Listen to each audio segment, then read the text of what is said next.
doctor không ai sang cái này tuần trùm chu tuần COVID-19 liền laia hripai một tắc mày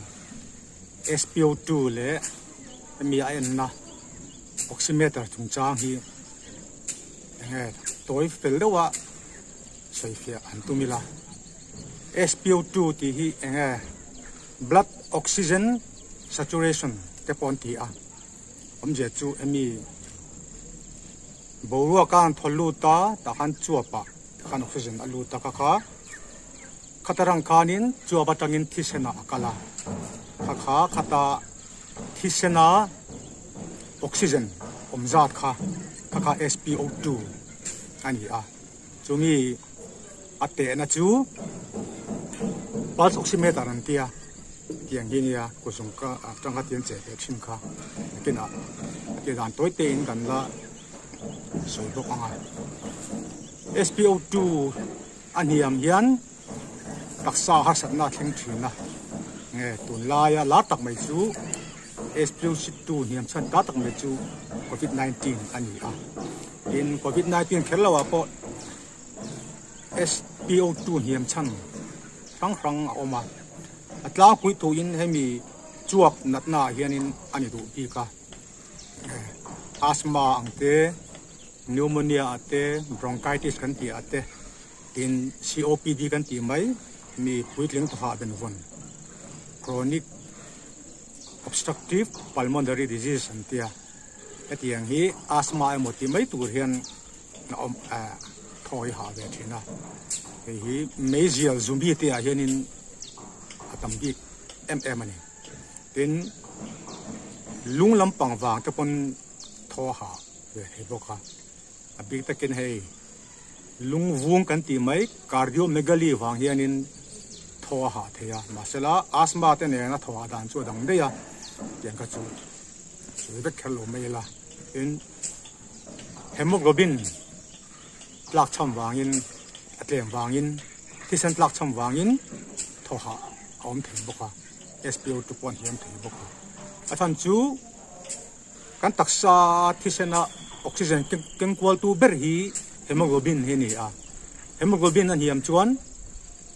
nge tho ha te oma taksa in thisena oxygen kha atlem thin ani tin hei ba ka hian casualty kan hu fo tun laia nge lo la mai number 4 emi overdose te hi an SpO2 hi hniam vak thina te hian dam doi thana pek lu chuanin nge an thi pha mai thei boka tin SpO2 hi ange atena chu pulse oximeter an tia tun lai hei kan phelar le anga tiang hianin osam dewa bana che be mai thei ani atlang pui thu in hemi kan ku jung tang ding lampang helai ka tiana helai le ku jung pui hi ange adin tlak berangai ani tin lai ku jung pe ta po hianin athi tho ken hemi taksat chau lai le he ha lai te hianin tin ngor ama khan he tia vua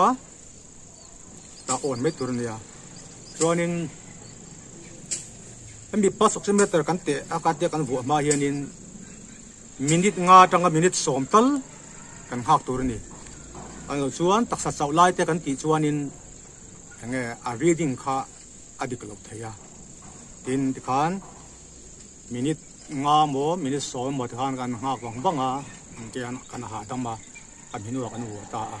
tin reading te lo in siam ta tin hata reading alo in siam hianin a reading hi rin ngal tu ani lawa aran chu atira hianin angai ringin lawa achangin tian an sagin an cha angin han hiama tin ka soi the hila pulse oximeter a normal hi 95% to 100% ani tin COVID-19 na pawimawh na pakhat chu nge thoha nei si lo le har satna nei si lo hian SpO2 hi lo hniam reng theya heng hi apoi theya mani ka hriat si lo chuanin heng hi apoi the ni tin nge COVID-19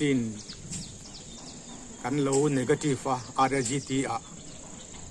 masela rukin kan lo positive reng theya tiah khan harsat na kan nei thei tin SpO2 an hiam hian enge tam takin harsat na an nei lo tata tin thoha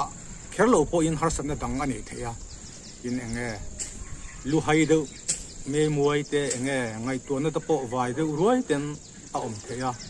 enge mit deuh sul ang ten in than te po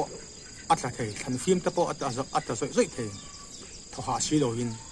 khatiang ka SpO2 hiam chin chiana ani ba thei lat maya chuan tiang pulse oximeter hi ina kol theu ila tin tu na hianin hei lo lang ta a kan ti thai do nga hian ka kut jung la ka ti ta a velam panga en hei a sen hi SpO2 chen le to na 96 ani a dilam panga hring hi pulse semi pulse retinia ito na hian ka SpO2 chu som ko paruk na nia a tha na ni khanin an chu a fluctuate ve a fluctuate thina wang hianin minute khat tal ha tu tin minute khat tu khan in dakar tinemo dakar cha bedana emo te kha mi ametar hila kha chin chi a turun di a enan som ko pali te mo ko thum emo ani te chuanin enge ema nia im khur nge in raldin hal tur ni a som ko aya niam te chuanin oxygen pek to pongai to thina arang lama enge panna tu doctor emo damdo ina mote panwat te tha an chu ma ni in khasi lovin asaka nei si lovin kan SpO2 alo hniam thei katia khanin kai nge hriat chuanin alo tlai to thina nat na eng po hi en kol ma le adam ma a en kol har chuanin adam hara thia po thing mai thin en ba hianin COVID-19 chungchang a hian pawimawh tak mai chu SpO2 hi ni mi kan chua pa le tesen la oxygen tam hi hata SpO2 an hiam hi poi a an hiam viau to pe chuanin nge kan hriat thu wangin ventilator te manangaya ICU ate luangaya chuti dung po chuanin kan in chan man lo fo ani chuan kan SpO2 alone hiam chuan Engtin nge kan ti ang ti ge pawimawh le ta in an hiam na sat lawa a som kwa te pela kwa thum kwa li te ani chuanin enge chi ai tur ani lawa enge kan taksa natna symptom alan chua ma hian thil ti thei kan nei ve a kan SpO2 te alone hiam ani chuanin enge in chung te po he tukver te po hondar tur ania boruak thiang him kan mamo a mun uap dewa te om lovin min thong thon mun theng thon wa ma te om tur ni a ina pahina chuan tuisik in bok ko pawimawh le a tuil kan thlak cham chuanin chuapin na thok the thathi ka ba khanin enge kan taksa hi tuiril hi amamo zat hi amureng turani in soi te po pawimawh a ma sela in soi rengot kha atok lo chang oma tin pakhat pawimawh de mai chu enge damdona ta kon ti fo chu bok khupang mut hi ni a nati zang thalak an mut kha enge kanan thaw ka thlen phak lo kha kan bok khanin kan thaw zo khanin azu thleng kha ama le ma khanin enge chuwa pan siam tha a SpO2 level ta po aman sang ve chu hetianga kan bok a kan om hianin enge thok lama har sat nat na satak ARDS an tia hetiang ne lo hianin kan om pha theya in oxygen ngai lo pon kan om pha the ni asel azong zong a chona ni kherlo wang upat lama te na da ben bun nei sa te chuanin atianga thok har sat nan nei to chuanin oxygen ngai thi asela bokupong guti chu SpO2 hniam asela thok har sat na la nei si lowa tangkai ber ni chu atlang poi thua chuanin enge ati danin ang vek lawa chu e khamatanga dakar khata bokupong mutur ni a dakar khat chung bokuping kan muanga chuan dakar thum dana kan ti thino chuan ni kata voili voinga te po ati the ni mà sẽ là mi zong zong tan bốc khu pamut arem lawa te mi ngong ru le hung zang ru na nei te na nei te nau pa te tan chuanin bốc khu pamut reng kha achi lawa mà sẽ ka tiang tan chuanin sai si zo gen amut mai theya in bốc khu pa kan mut khan kan kut chu du danin kan da mai thei tin sai si zo kan mut bốc khu zo kan mut thei lo tan mut har sat tan về làm em mò tiếng làm ai một tiếng Hàn sẽ sử dụng in một mấy thầy thì khi trong cái tất anh chuẩn in soi rồi à pawimawh lea hay mi SpO2 level thì sao tụt hian à sẽ là in soi rồi đúng không thì atok lâu chuyện nghe cái ba cả hian in cần thọc đàn hi à pawimawh em mày à hay mi deep breathing exercise hay mi thok in soi soi hi